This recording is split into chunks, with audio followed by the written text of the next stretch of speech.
السلام علیکم متی اللہ جان MJtv سپریم کورٹ میں آج جسٹس قاضی فیض عیسیٰ کے خلاف ریفرنس کے حوالے سے جو آئینی درخواست جسٹس قاضی فیض عیسیٰ نے دائر کر رکھی تھی اس کی 10 رکنی بینچ نے سماعت کی، جس کی سربراہی جسٹس عمر عطا بندیال کر رہے تھے۔ یہ 5ویں ایسی سماعت ہے۔ ایڈوکیٹ منیر اے ملک نے اپنے دلائل دوبارہ شروع کیے۔ سماعت کے آغاز میں ایڈوکیٹ حامد خان جو کہ سینئر لائر ہیں اور سابق صدر سپریم کورٹ بار ہیں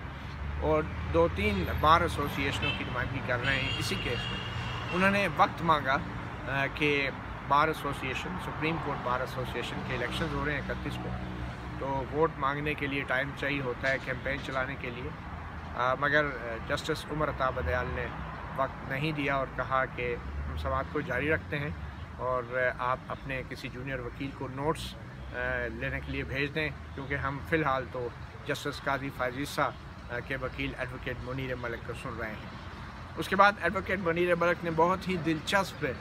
دلائل دیے اور حالات و واقعات کو اس ترتیب سے پیش کیا سپریم کورٹ کے 10 رکنی بینچ کے سامنے کہ بہت سے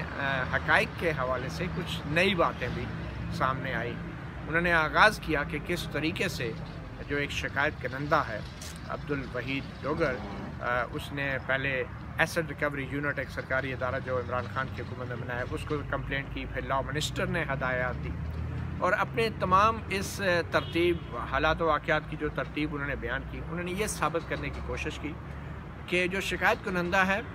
اس کو بھی بہت سی معلومات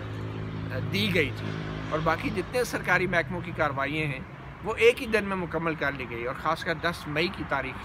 بڑی اہم ہے۔ انہوں نے کہا کہ 10 مئی کو بہت سارے اداروں نے، FIA نے، FBI نے اور ایسڈ ریکوری یونٹ نے اور دوسرے اداروں نے، نادرا نے جو ہے وہ تمام رپورٹیں دے دی، جس کی بنیاد پہ مزید ریفرنس پہ فائل کیا گیا۔ اور انہوں نے اس بات کا بھی اعادہ کیا کہ جسٹس قاضی فیض عیسیٰ کے خلاف جتنی بھی انکوائری ہوئی وہ ایک غیر قانونی طور پہ شروع کی گئی اور ان اداروں نے کی جن کو یہ اختیار ہی نہیں تھا،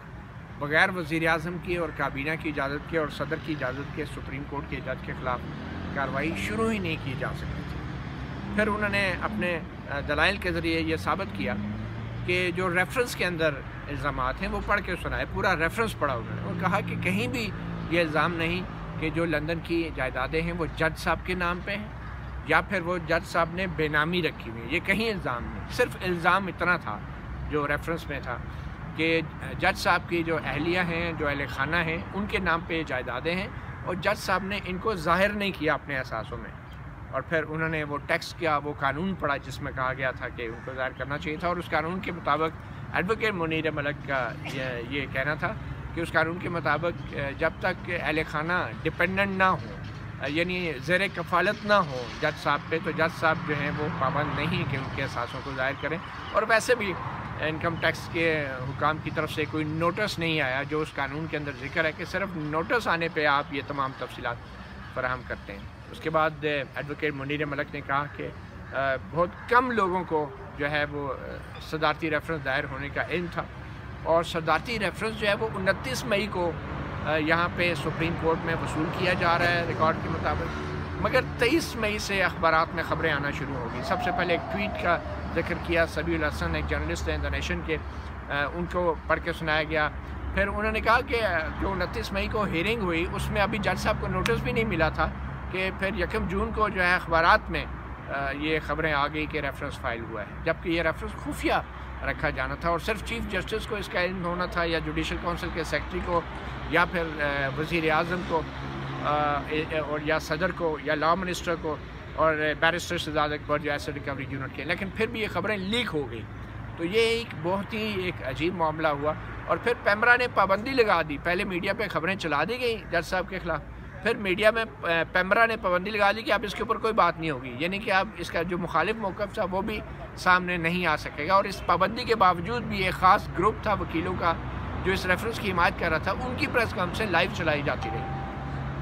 تو آج بہت ہی زبردست دلائل دیے ایڈوکیٹ منیر ملک نے، اور پھر سماعت کے آخر میں ایڈوکیٹ منیر ملک نے کہا کہ مجھے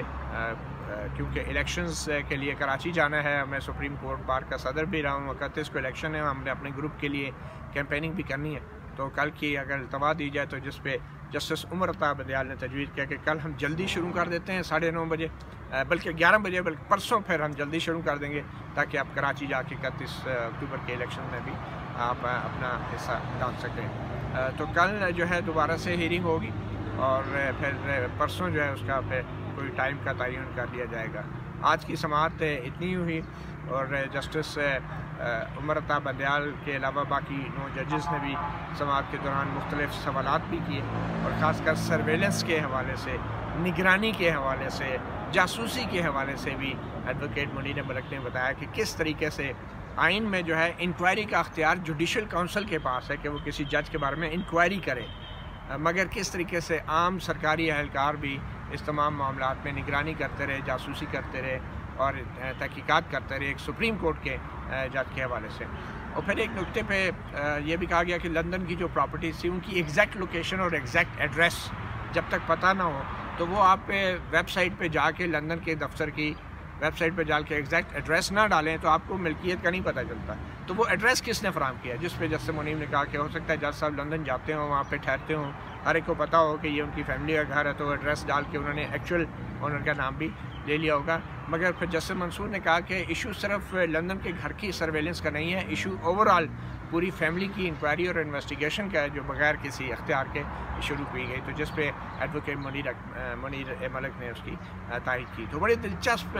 چیزیں اب سامنے آ رہی ہیں، جس ترتیب سے واقعات اور حالات اور تاریخوں کے ساتھ جو ہے ایڈوکیٹ منیر ملک یہ کیس آگے لے کر چل رہے ہیں، تو اس سے صاف واضح ہو رہا ہے 2 باتیں کہ حکومت جو ہے اس کی بدنیتی شامل تھی اس ریفرنس کو نہ صرف فائل کرنے میں بلکہ اسے لیک کرنے میں بھی، اور اس کے بعد یہ کہ جو ریفرنس کے اندر الزامات ہیں وہ ایسے نہیں ہیں کہ جو قانون کے مطابق جن کی بنیاد پہ ایک جج کے خلاف پروسیڈ کیا جا سکتا ہے۔ آج کے لیے مطیع اللہ جان MJtv سے اتنا ہی، اجازت دیجیے، اللہ حافظ۔